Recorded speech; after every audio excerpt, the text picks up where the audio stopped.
नंदुरबार शहराला एक दिवसाआड पाणी पुरवठा होणार आहे। नंदुरबार वासियांसाठी, शहरामध्ये राहणाऱ्या लोकांसाठी अतिशय महत्त्वाची बातमी। या ठिकाणी अल्टरनेट डे पाणी येणार असल्याची माहिती समोर येते। जिल्ह्यामध्ये समाधानकारक पाऊस झाल्याने सर्व धरणं भरलेली आहे।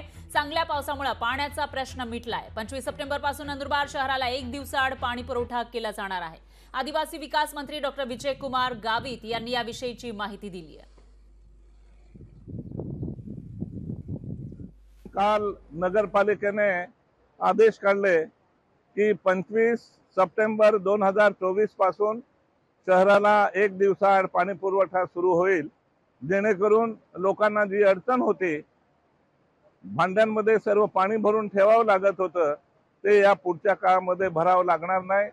त्यांना मुबलक असं पाणी आपल्याला मिळेल आणि दररोज असं स्वच्छ असं पाणी मिळेल। त्यामुळे आरोग्याच्या दृष्टीने चांगलं होईल आणि सर्व वापराच्या दृष्टीने सुद्धा चांगलं होईल। लोकशाही मराठी ऐका, पहा, जागरूक रहा।